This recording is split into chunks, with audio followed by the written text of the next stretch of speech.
Some families are not meant to be trusted. Some love is a trap.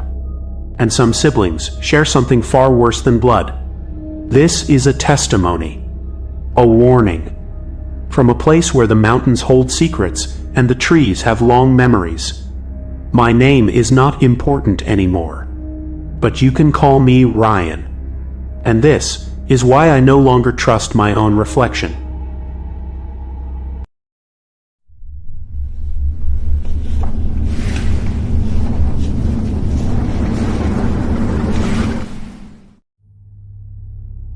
Thornwood, West Virginia, 2016. A town cradled in mist and silence.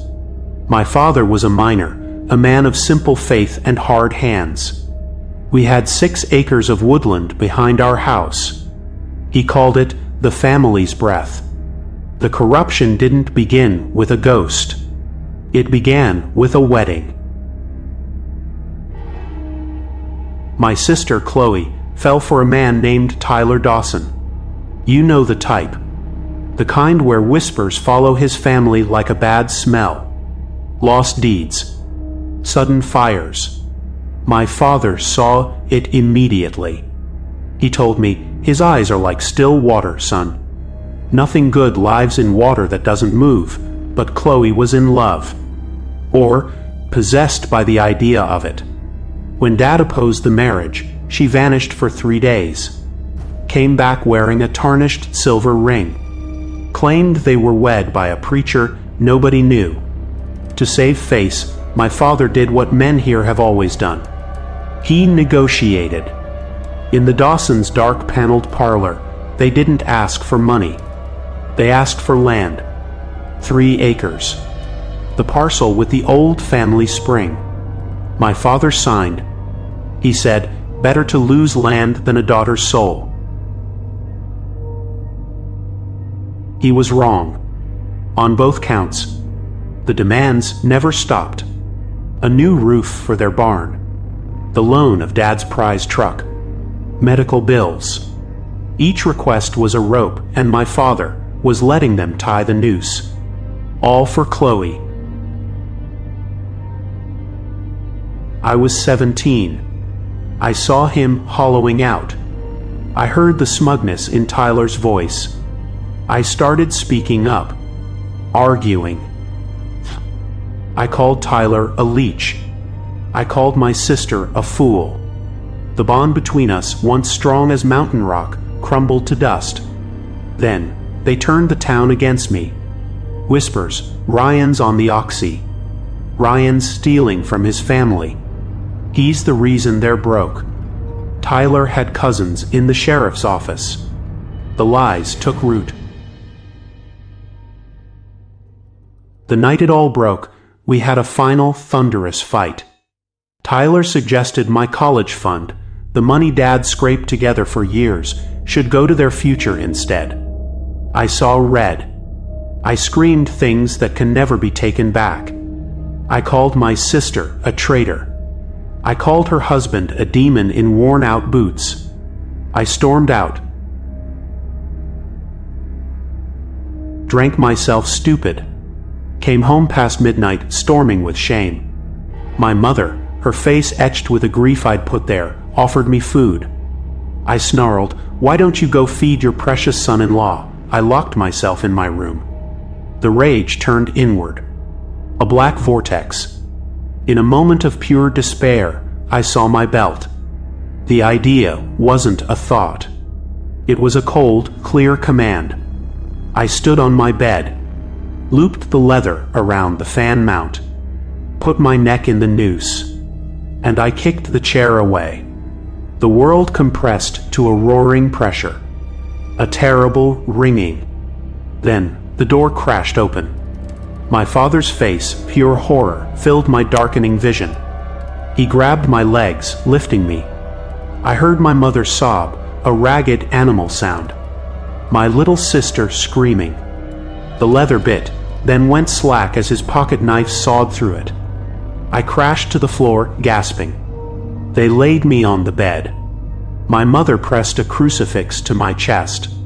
My father just knelt, forehead against the mattress, his whole body shaking with silent tears. The mark on my neck burned like a brand. I slept a dead sleep. The next evening, I went to the quarry with friends. I wore a tank top. The livid purple rope burn was bare for the world to see. But no one mentioned it. Not a glance. Not a word. At dusk, I caught my reflection in a truck's side mirror. The mark was stark, violent. But my friends, it was like they literally could not see it. A chill, deeper than the mountain air, settled into my bones. I went home early. The house was too quiet. I called my mother to my room, told her I felt sick. When she entered, I locked the door. "Mom," I said, my voice flat. "Do you see that?" I pointed to the wall behind my headboard. There, in the old plaster, was a single thick iron nail. Rusted. It hadn't been there that morning. I knew every inch of that room. "What nail, honey?" she said, peering closer. Something in me switched. It wasn't anger. It was a cold, directive void. I shoved her. Hard. She cried out, stumbling into the corner. I didn't care. I turned to the nail. My fist drew back, and I slammed it into the wall. Again. And again. The sound was wet. Crushing. Plaster dust and rust mixed with the sudden, shocking red of my own blood. Skin split. Knuckles grated on iron. I felt no pain. Only a profound, compelling need to pound. "Ryan." "Stop," my mother scrambled for me. I backhanded her without looking. She fell. The door shuddered. "Ryan." "Open this door," my father's voice. On the seventh punch, something broke inside the wall.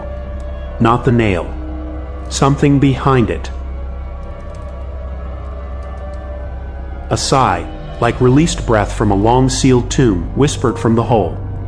And with it, the scent of damp soil and rotten magnolia blossoms. I stopped, looked at my mangled hand dripping onto the floorboards. I felt nothing. My father broke the latch. He saw his son standing in a splatter of blood, his wife weeping in the corner. My mother would later whisper, "My eyes were like polished stones that night they slept on pallets in my room." I pretended to sleep. Around 2 a.m., I rose. I stripped naked, stood in the moonlight, turned to face the wall, my back to my parents, and stared at the nail. "Ryan," my father's sleep-thick voice. "Son, what are you doing?" I turned my head. The voice that came from my mouth was not my own. It was guttural. Layered. Like stones grinding together in a deep well. "Lie still, old man, or I will still you forever." My father froze. In the moonlight, he saw my eyes. The irises were gone, swallowed by a milky, sightless white. And across my chest and back, livid bruises were rising. Not random. In the distinct, parallel pattern of a ladder, as if I'd been beaten with a railroad tie. They called my uncle Mark. He spoke of a woman, a root worker, deep in the hollers near Deadman's Fork. "She deals in things the church won't name," he said, voice low. "You gotta get him there, before the new moon. It's gathering him. Getting me there required a lie. A fishing trip." I agreed numbly. On the drive, deep in the winding roads, I made my father stop near the old Dawson family cemetery. I said I needed to relieve myself. I walked into the tree line. Among the tilted mossy stones, I took a selfie. A stupid, impulsive act. I slipped the phone back into my pocket and felt a deep, unnatural cold seep into my bones from the device. We arrived at a cabin that seemed to grow from the mountain itself. An old woman, Mama Greer waited on the porch. Her eyes were clouded with cataracts, but she looked at me, not past me. "Bring him in," she said. "And the men you brought. They'll need to hold him." Her workroom smelled of herbs, coal smoke, and something metallic. She sat me on a stool in the center of a painted circle, began to chant, words that were English, but in an order that made no sense. A backwards poetry. She placed a worn black cloth over my head. The world disappeared.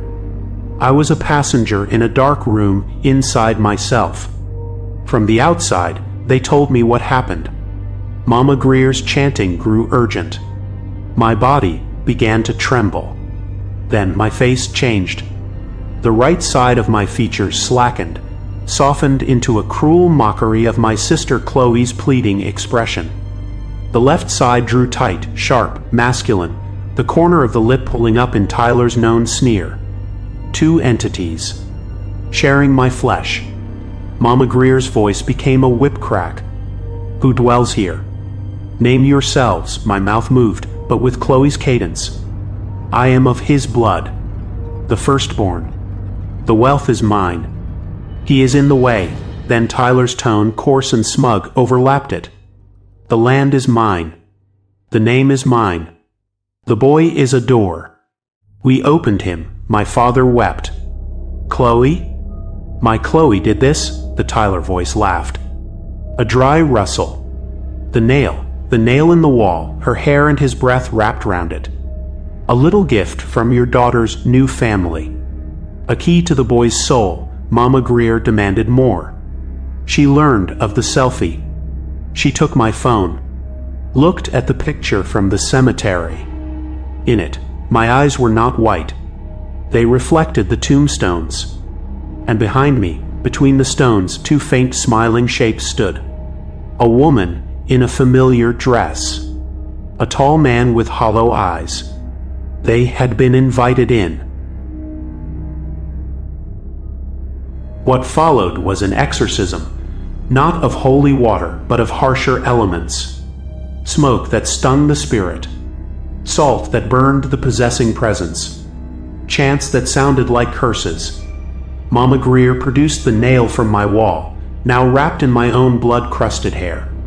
She spat on it and thrust it into the heart of her hearth fire. It did not burn red. It burned black, and it screamed. A high metallic scream. I convulsed. The thing inside me fought, a violent storm. The men held me down as my body bent in impossible ways. Bones creaking. The ladder pattern bruises glowing a sickly yellow. With a final grating shriek that seemed to come from the walls themselves, the pressure vanished. I collapsed, hollowed out, myself again. Mama Greer gave me a tea of bitter roots to drink for a month. She gave me a small, cold stone pendant on a leather thong. "Wear this," she said. "They are cast out, but the door in you was opened. It may never fully close. They know its shape, it has been years. My family is shattered. We have not confronted Chloe. She and Tyler live in a new house on our stolen land by the now fetid spring. We let them believe their darkness is still secret. But sometimes, late at night, the old chill returns. I check the selfie on my phone. In the reflection of my own eyes in the picture, sometimes I see not tombstones, but two figures, standing a little closer, waiting. The stone pendant grows icy against my chest. A warning. The most terrifying evil does not hiss from a shadow. It speaks with the voice of your sister. It asks for your inheritance with a smile. It turns your own despair into an open door. And some doors, once opened, can never be fully sealed.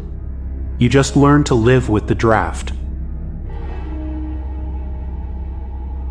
This is the Thornwood possession. It is not a story of demons from a pit. It is a story of demons from the family tree. The most dangerous magic is not in cursed books. It is in a sibling's envy. It is hammered into the walls of your own home with a common nail. So listen closely. If your blood suddenly feels cold in your veins, if your reflection holds a smile you did not make, if a loved one offers you a gift that weighs heavy in the hand, be wary. Some bonds are not sacred. They are sacrificial. Sleep well, family. And may your locks hold firm.